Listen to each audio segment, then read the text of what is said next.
हे गारेगार गारेगार, गार आले गोड आले गोड आले गार आले गार आले गोड आले, एकदम लाल भडक गारेगार गारेगार. काय ग, हे काय चाललंय? धनी, अहो मी गारेगार विकतीये. गारेगार विकते? हे कधीपासून चालू केलं? धनी, अहो विकत नाही हो, मी घरी बनवली गारेगार. बायको, तुझं एक अवघडच आहे बरं का. अहो धनी, काही बी अवघड नाही, एकदम सोपं आहे बघा. मी का नाही कलिंगडापासून गारेगार बनवली, ते पण घरच्या घरी. म्हणजे काय होतंय, लहान पोरासनी का नाही ह्या गरमीच्या दिवसात असं बाहेरचं काही बी कॅन्डी बिंडी खायची इच्छा होती, म्हणून का नाही आपण घरच्या घरीच असलं काहीतरी बनवायचं. एक तर फळापासून बनवल्यामुळं ते पौष्टिक पण असेल आणि त्याचा अपाय पण काय होणार नाही. बाहेरचं गारेगार तुम्ही कोणत्या बर्फापासून बनवलेलं असते माहित नाही, म्हणून मुलांना घेऊन देत नाही. गारेगार खाल्याचा आनंद बी मिळेल आणि हेल्दी बी असेल. बायको, एकदम बरोबर बोलतेस, पण ही विकायला जायची काही गरज आहे का? धनी, अहो मी मजाक केला जरासा. लहानपणीची आठवण आली का नाही, असंच गारेगारवाला विकायला यायचं का नाही. अगं गप्पा काय मारतेस? ते वॉटरमेलन पासून कसं गारेगार बनवायचं दाखवतेस ना. या बया, कोण मेलं? कोण मेलं नाही ग, वॉटरमेलन म्हणजे कलिंगड. अगं तुमच्या इंग्रजीला. बरं का मंडळी, चला तर मग बघूया त्या वॉटरमेल्यापासून कसं गारेगार बनवायचं ते कलिंगडापासून. हो, इथं का नाही मी एक कलिंगड घेतलं होतं, त्यातलं आम्ही अर्ध खाल्लं होतं, त्यानंतर अर्ध कलिंगड शिल्लक होतं. आता म्हटलं याचं काहीतरी बनवायचं.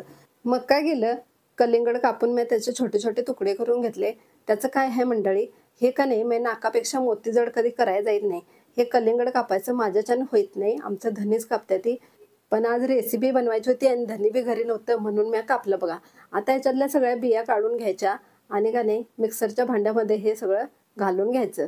तर आता अशाच मी सगळ्या बिया काढून घेते आणि हे मिक्सरच्या भांड्यामध्ये घालते फोडी. हे असं बघा, काही एखादी दुसरी बी राहिली तरी काय हरकत नाही, त्या काय बिया कडून असतात त्याच्यामुळे चालतंय. आता हे मिक्सरच्या भांड्यामध्ये घातलं, ह्याच्यामध्ये घातली मी 2 चमचे साखर घालायची, चवीनुसार तुम्ही केवढी बी घाला. काळं मीठ घातलं पाव चमचा आणि मिरपूड घातली पाव चमचा. आता हे मिक्सरला फिरवून घ्यायचं, म्हणजे याचा ज्यूस बनतो.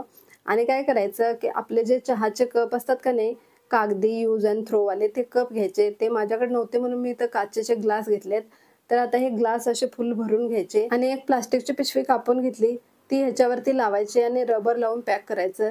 जर तुमच्याकडे सिल्वर पेपर असेल तर तो लावा आणि पॅक करा. पण कसं आहे मंडळी, खेडेगावात असलं काही भेटत नाही बघा, त्यामुळे मी ही प्लास्टिकची पिशवी लावली आणि रबर लावून ह्याला पॅक करलं. आणि का नाही काय करायचं, मी अशाच पद्धतीने हे दोन्ही ग्लास असे पॅक करून घेते बघा. त्याच्यामध्ये एअर नाही राहिले पाहिजे, तर अशी दुसऱ्या पण ग्लासला लावली पिशवी आणि त्याच्यावरती असं प्लेन करून घेतलं आणि मग त्याच्यावरती रबर लावायचा, अगदी टाईट लावायचा रबर. आणि आता हे पॅक झालं. तर आता इथं थोडंसं कट करायचं आणि त्याच्यामध्ये आपली हे आईस्क्रीमची काडी घालायची आणि आता हे फ्रीजरमध्ये ठेवून द्यायचं. आता हे 8 ते 10 तासासाठी किंवा पूर्ण रात्रभर फ्रीजरमध्ये ठेवायचं. म्हणजे काय होतंय, ते थंडीनं गांगरून आणि अंधाराला भिवून का नाही एकदम घट्ट होतंय. आणि मग दुसऱ्या दिवशी त्याला बाहेर काढायचं आणि थोडंसं नॉर्मल पाण्यामध्ये 2 मिनिटं ठेवायचं आणि मग का नाही ह्याला बाहेर काढायचं आणि सर्व करायचं. आणि मग म्हणायचं गारे गारे गारे गार, गार आले गोड आले थंड आले गार आले गोड आले लाल भडक गारेगार गारेगार. हे भगवान, ह्या बायकोचं काय करावं? काही करायचं नाही धनी, लगेच खायला घ्यायचं बघा, गारेगार गारेगार. अगं बस बस झालं आता. बायको, खरंच खूप टेस्टी बनली हा आईस कॅन्डी. धनी, हाय का नाही लय भारी. मंडळी, तुम्ही बी अशीच आईस कॅन्डी नक्की करून बघा आणि का नाही कशी झाली मला नक्की सांगा. आणि तुम्ही बी असंच म्हणा गारेगार गारेगार. बायको, अगं सबस्क्राईब करायला पण सांग. होय मंडळी, व्हिडिओ आवडला असेल तर लाईक करा, सबस्क्राईब करा आणि पुन्हा भेटूया नवीन रेसिपी घेऊन.